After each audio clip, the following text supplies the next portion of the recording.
So we've talked about semantic search and we've talked about keyword search, but there are trade-offs for each of them.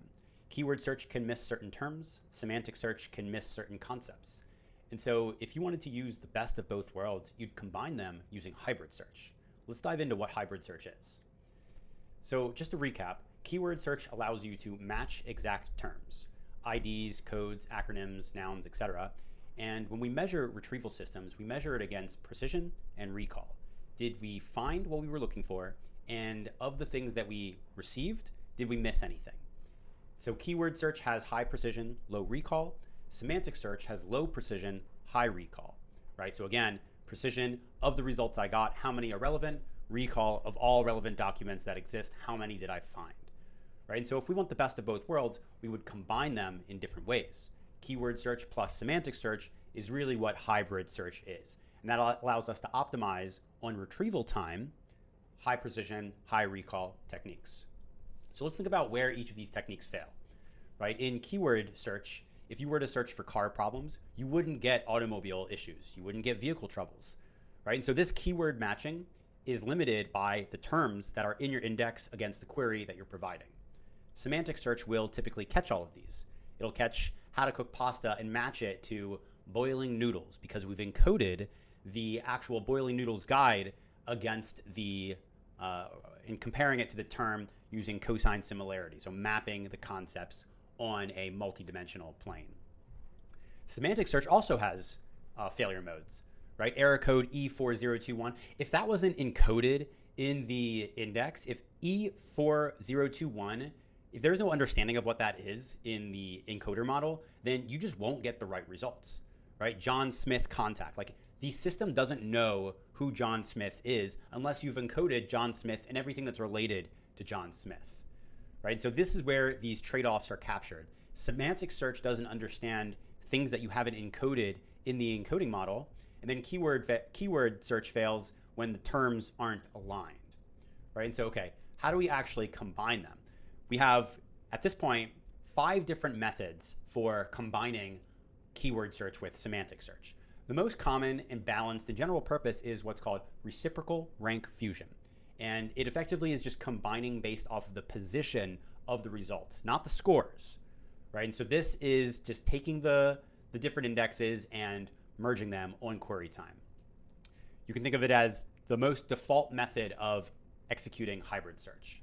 You also have distribution-based score fusion. So that's basically normalizing the score based off the distribution of the results according to their index. So this is really effective when your scores have very varying distributions in the result set.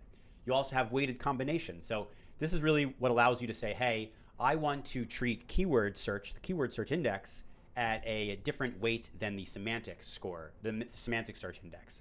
And mind you, we can actually combine these different types of indexes that aren't just keyword search and aren't just semantic search. If we have maybe encoder model 1, encoder model 2, and encoder model 3, the marrying of all of them together is also hybrid search, right? So it's not just limited to keyword plus semantic. It can be semantic slash dense. It can be semantic slash sparse. It can be sparse, dense, dense plus keyword.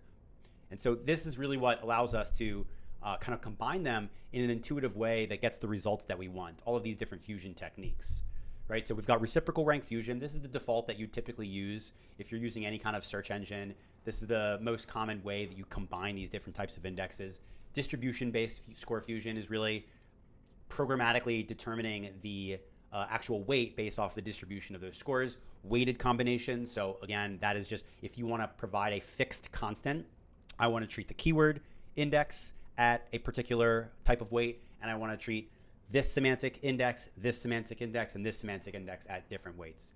You also have maximum score. So that's effectively if you want to only get the results based off of the different indexes that achieve the highest results. And then finally, and the most complex but powerful type of fusion is to do learned fusion. And so this is where you want to combine different signals from different systems and use them to calculate the weight that you want to use in order to change the results on retrieval time. And so this is very common if you're, say, capturing signals from your retrieval system, clicks, bookmarks, views, and those clicks, bookmarks, views, you can actually attribute them to the different indexes, right? So if, for example, we execute a query over here, that query is using, let's say, the clip index, and a query over here, and that's using a BERT index. Because we're capturing these signals independently, we can use those in a different hybrid search to actually fuse and use them to programmatically determine the weights. But you can really think about these hybrid search systems as you want to combine the different types of indexes and the weights based off of the query that is requested. So in this example, OAuth 2 setup problems. OAuth 2 is typically something that you would want to use keyword search for, and setup problems is something that you would want to use semantic search for because it's a concept, right? And so if we think about these different types of examples, PKCE flow, right? That is an exact acronym match, and we'd want to use keyword search for that, right? So this is the comparison to this OAuth 2 setup problems. Is if in our index we have PKCE, which is a concept in OAuth, we would need to use keyword search to do that matching. And keyword search can also expand to query expansion. So if we want to say OAuth 2 maps to all of these other terms, we can map them using synonyms in a traditional search system. So let's think about how we over at Mixpeak think about feature search and hybrid search within feature search. So when we are accepting some kind of query input, it can be text, it can be image, it can be video, because again, we're building a multimodal search system. We are sending them all to their varying indexes, right? So for example, the text query can be sent to a text index. The image query can be sent to an image index.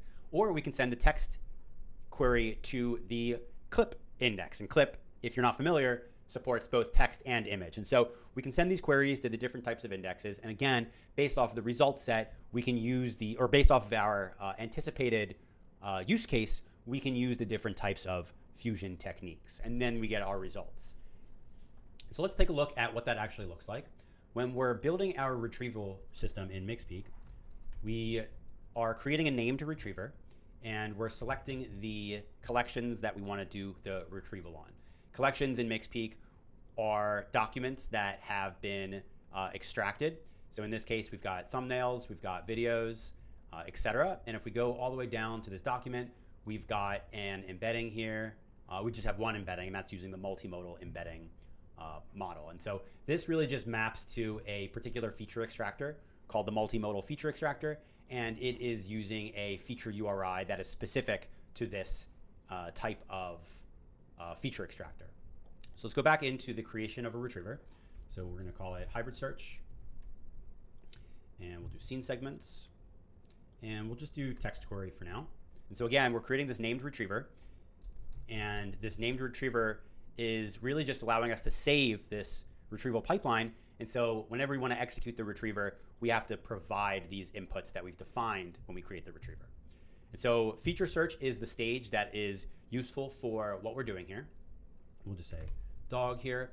And so right here, right out the gate, we have just one feature URI in this search array of objects. And if we execute this query, we'll probably get some kind of semantic search that's specific to that query against the index that we have. And if we take a look, it's actually doing a feature search, but we can confirm the accuracy because the brand name has the word bark in it, right? And so if we take a look at the different examples in our feature search stage, we can do, let's say, there should be an example here. Okay, here. So this is a reciprocal rank fusion example, and we could just go ahead and copy that. But what it's doing here is it is doing two feature searches. I actually don't have this feature URI mapped in my collection, but I'll run it anyway just to showcase how we use it. So we have two different feature searches here, and we're using reciprocal rank fusion. And we're not using, and we'll copy that, paste it here. And we could say, so we are using the feature URI here. We're using both of those. Reciprocal rank fusion is the technique that we're using. And what we can see is we have different ways of using the different weights that we want. So we have, in this case, the feature URI providing the input query, the text query that we've defined before. And we don't have this actually mapped in this retriever pipeline, but just for example's sake, it is using the image URL from the retriever input schema. And so this is just a basic reciprocal rank fusion technique. We can also use weighted. And this is just saying, hey, we want to actually provide the keys up front. And so if we look at our documentation, we'll probably see some examples. So we'll say RRF. So RRF allows us to say we want to, okay, here we go. Weighted fusion, multimodal hybrid, weighted fusion. Yeah, so the weighted fusion allows us to specify constants for the weights.